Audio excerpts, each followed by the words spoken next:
आज हम आ चुके हैं गोंदरावाला फाटक पे। यहाँ हम आपको बताएंगे कि यहाँ पे फ्रूट की दुकानें और बहुत सी छोटी छोटी दुकानें लगी थी जिनसे गरीबों का रोज़गार चल रहा था। तो ट्रैफिक पुलिस के जो है ऑफिसर उन्होंने ये सारी दुकानें उठा दी हैं।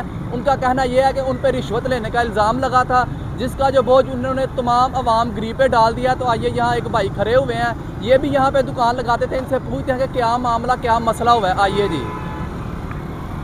अस्सलाम वालेकुम भाई जान। वालेकुम सलाम। ਅਸੀਂ ਇੱਥੇ ਛੋਟੀ ਜਿਹੀ ਦੁਕਾਨ ਲਾਉਂਦੇ ਹਾਂ, ਤੁਹਾਡੇ ਸਾਹਮਣੇ ਲੱਗੀ ਹੈ। ਪਤਾ ਨਹੀਂ ਕੀ ਹੋਇਆ ਕੀ ਨੇ, ਉਹ ਅਫਸਰ ਵੱਡੇ ਨੇ ਕਿਲੇ ਰਿਸ਼ਵਤ ਲਈ ਹੈ ਤੇ ਉਹ ਸਾਰਾ ਟੈਕ ਉਹਨਾਂ ਸਾਡੇ ਉੱਤੇ ਪਾ ਦਿੱਤਾ ਕਿ ਤੁਸੀਂ ਇਹ ਦੁਕਾਨ ਕਿਉਂ ਇੱਥੇ ਲਾਈ ਹੈ। ਨਿੱਕੀ ਜਿਹੀ ਦੁਕਾਨ ਸੀ, ਸਾਰੀ ਉਹਨਾਂ ਨੇ ਢਵਾ ਦਿੱਤੀ ਹੈ, ਉਹਨਾਂ ਖਤਮ ਕਰਾ ਦਿੱਤੀ ਹੈ ਦੁਕਾਨ।